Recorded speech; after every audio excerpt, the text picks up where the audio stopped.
نحمده ونصلي ونسلم على رسوله الكريم اما بعد فاعوذ باللہ من الشیطان الرجیم بسم اللہ الرحمن الرحیم۔ حضرت ابو ہریرہ رضی اللہ تعالی عنہ حدیث روایت کرتے ہیں، کہتے ہیں کہ رسول اللہ صلی اللہ علیہ وسلم نے ارشاد فرمایا کہ بدترین کھانا اس ولیمے کا کھانا ہے کہ جس میں مالداروں کو تو دعوت دی جائے اور مسکینوں کو چھوڑ دیا جائے، مساکین کو چھوڑ دیا جائے۔ اور حضور نے فرمایا کہ جو شخص دعوت پر نہیں آیا اس نے اللہ اور اس کے رسول کی نافرمانی کی۔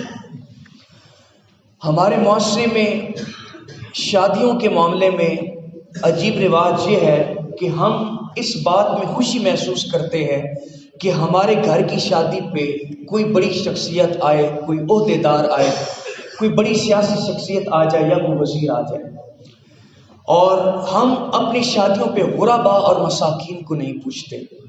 رسول اللہ صلی اللہ علیہ وسلم ارشاد فرماتے ہیں بدترین کھانا، برا کھانا وہ کھانا ہے، وہ ولیمہ ہے کہ جس میں مالدار لوگوں کو تو بلایا جائے لیکن مسکینوں کو نہ بلایا جائے۔ رسول کریم صلی اللہ علیہ وسلم اس بات کو پسند فرماتے تھے اور حکم ارشاد فرمایا کرتے تھے کہ اپنی شادیوں میں غربا کو بلاؤ، مساکین کو بلاؤ، یتیموں کو بلاؤ، بے سہاروں کو بلاؤ۔ لیکن ہم ہیں کہ وہ دنیا داری کے دکھاوے کے لیے ہم کہتے ہیں کہ کوئی بڑی شخصیت آئے اور لوگ کہیں کہ اس کا تو بڑا اثر رسوخ ہے، اس کے تعلقات بڑے، لیکن اللہ کے نبی نے اس شادی کے کھانے کو ناپسند فرمایا ہے کہ جس میں مسکینوں کو چھوڑ دیا جائے اور صرف مالداروں کو دعوت دی جائے۔ دوسری بات حضور نے اس حدیث میں ارشاد فرمائی، حضور فرماتے ہیں کہ جس شخص نے دعوت کو ٹھکرا دیا اس نے اللہ اس کے رسول کی نافرمانی کی ہے۔ کوئی دعوت بھی ہو، کھانے کی، شادی کی ہو یا اس کے علاوہ کی دعوت ہو، اللہ کے نبی کا معمول تھا کہ جو شخص بھی رسول اللہ کو دعوت دیتا تھا حضور دل و جان سے اس کی دعوت کو قبول کرتے تھے۔ حضور یہ نہیں دیکھتے تھے کہ یہ غریب ہے یا امیر ہے، بلکہ رسول اللہ ہر کسی کی دعوت پر تشریف لے جاتے تھے تاکہ کسی کی دل آزاری نہ۔ تو جو شخص دعوت کو ٹھکرا دیتا ہے تو گویا وہ اللہ اس کے رسول کی نافرمانی کر رہا ہے۔ اگر کوئی آپ کو دعوت دینے آ گیا ہے اس کے لیے آپ کے دل میں جتنا بھی میل ہے، جتنی بھی اس کے لیے آپ کے دل میں نفرت ہے، اس کو نکال دیں اور اس کی دعوت پہ چلے جائیں، اس نیت کے ساتھ کہ رسول اللہ کسی کی دعوت کو ٹھکرایا نہیں کرتے تھے۔ حضور نبی کریم صلی اللہ علیہ وسلم نے ارشاد فرمایا، اسی حدیث کو امام مسلم نے نقل کیا بالفاظ دیگر، کہتے رسول اللہ نے فرمایا بدترین کھانا اس ولیمے کا کھانا ہے کہ جس سے اس کو منع کیا جائے جو آنا چاہتا ہے اور اسے بلایا جائے جو نہیں آنا چاہتا۔ اور حضور نے ارشاد فرمایا وَمَن لَّمْ يَجِبُ الدَّعْوَةَ فَقَدْ عَصَى اللَّهَ وَرَسُولَهُ، جس نے دعوت قبول نہ کی اس نے اللہ اس کے رسول پاک کی نافرمانی کی ہے۔ تو حضور فرماتے ہیں بدترین کھانا وہ ہے کہ جس میں اس کو روک دیا جائے جو آنا چاہتا ہے۔ غربا ہیں، وہ بغیر پوچھے بھی بعض لوگ شادیوں پہ آ جاتے ہیں، تو ان کے ساتھ تعاون کرنا چاہیے، ان کی مدد کرنی چاہیے۔ ہمارے ہاں ایسے لوگوں کو ذلیل و رسوا کر کے بھیج دیا جاتا ہے۔ کیا فائدہ اس شادی کا، کیا فائدہ اس کھانے کا کہ جس میں غریبوں کو دھتکار کے بھیج دیا جائے اور عمراء اور امیروں کی مدد کی جائے اور ان کو کھانا پیش کیا جائے۔ اللہ کے رسول نے اس بات کو ناپسند فرمایا۔ اور حضور ارشاد فرماتا ہے کہ جس نے دعوت کو ٹھکرا دیا اس نے اللہ اس کے رسول کی نافرمانی کی ہے۔ حضرت عبداللہ بن عمر رضی اللہ تعالیٰ عنہ حدیث روایت کرتے ہیں، کہتے ہیں رسول اللہ صلی اللہ علیہ وسلم نے ارشاد فرمایا کہ جس کو دعوت دی گئی پھر اس نے قبول نہ کی اس نے اللہ اس کے رسول کے حکم کی نافرمانی کی ہے۔ وَمَن دَخَلَ عَلَى غَيْرِ دَعْوَةٍ دَخَلَ سَارِقًا وَخَرَجَ مُغِيرًا، کہا جو شخص بن بلائے دعوت میں چلا گیا وہ چور بن کر داخل ہوا اور لٹیرا بن کر باہر نکلا۔ تو اس حدیث میں رسول کریم دو باتوں کو ارشاد فرما رہے ہیں۔ پہلی بات وہی کہ جس نے دعوت قبول نہ کی اس نے اللہ اس کے رسول کے حکم کی نافرمانی کی۔ اب دوسری بات یہ، بعض لوگ بغیر پوچھے شادیوں میں چلے جاتے ہیں، تو رسول اللہ نے اس بات کو ناپسند فرمایا۔ حضور نے کہا دعوت پہ جایا کرو، بلانے پہ جایا کرو۔ رسول اللہ فرماتے ہیں کہ جو بغیر پوچھے کسی کی شادی میں داخل ہو گیا، کہا وہ چور بن کر داخل ہوا اور لٹیرا بن کر باہر نکلا۔ کیونکہ کسی کی بغیر اجازت کے اس کے کھانے کا استعمال، اس کی اشیاء کا استعمال اسلام میں ممنوع ہے۔ کھانے کے علاوہ جو چیز بھی ہے کسی کی اگر آپ نے استعمال کرنی ہے تو اس کی اجازت ضروری ہے۔ اگر آپ اس کی اجازت کے بغیر استعمال کرتے ہیں تو جتنی دیر بھی آپ نے استعمال کی ہے آپ گناہگار ہوئے۔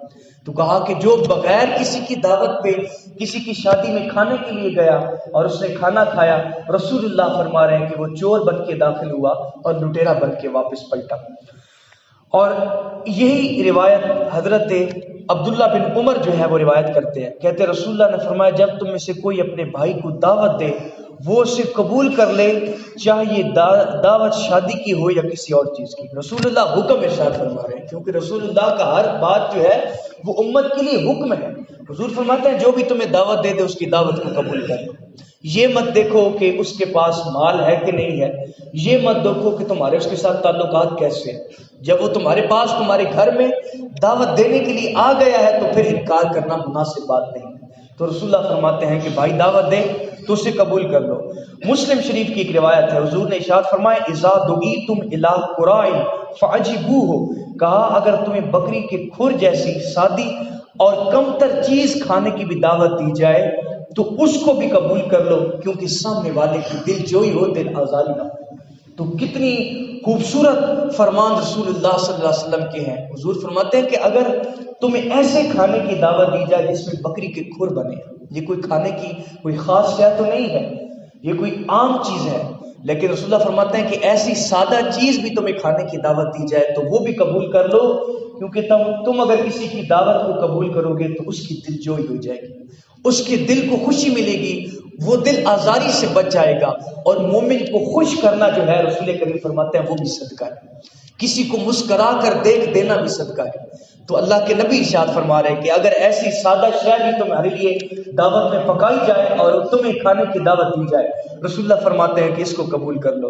حضرت جابر بن عبداللہ رضی اللہ تعالی عنہما سے حدیث روایت ہے، فرماتے ہیں رسول اللہ نے فرمایا جب تم میں سے کسی کو کھانے کی دعوت دی جائے تو قبول کرے، فَإِنْ شَاءَ طَعِمَ وَإِنْ شَاءَ تَرَكَ، اب اگر چاہے تو کھانا کھائے اور چاہے تو چھوڑ دے۔ اب یہ بات بھی یاد رکھیں، رسول اللہ صلی اللہ علیہ وسلم فرماتے ہیں کہ اگر دعوت تمہیں مل گئی تو تمہاری ذمہ داری ہے کہ اس کے گھر میں چلے جاؤ۔ ہاں اب یہ تمہاری مرضی ہے کہ تم وہ کھانا تناول کرو یا نہ کرو، لیکن اس کی آواز پر، بندہ مومن کی صدا پر لبیک کہتے ہوئے تمہارا جانا لازم ہے۔ اب وہاں پر پہنچ گئے تو تمہاری طبیعت پہ منحصر ہے، تم کھانا کھانا چاہتے ہو تو کھا لو، نہیں کھانا چاہتے تو نہ کھاؤ۔ آخری حدیث پیش کرتا چلوں، حضرت ابو ہریرہ اس حدیث کو روایت کرتے ہیں، رسول اللہ نے ارشاد فرمایا کہ ایک مسلمان کے دوسرے مسلمان پر 5 حق ہیں۔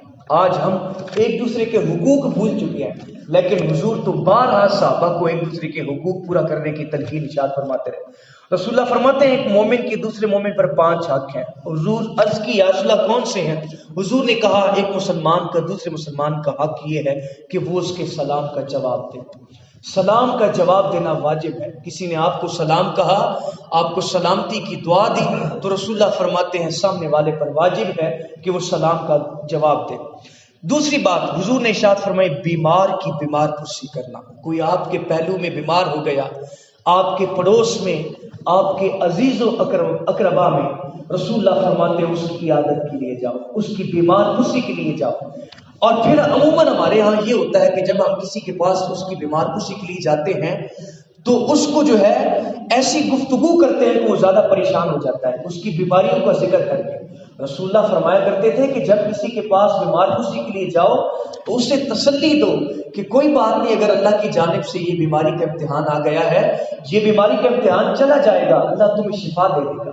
اور اسے خوشخبری سناؤ کہ اللہ رب العزت جتنی دیر بندہ بیمار رہتا ہے اس بیماری کی وجہ سے اس کے گناہوں کو مٹاتا رہتا ہے۔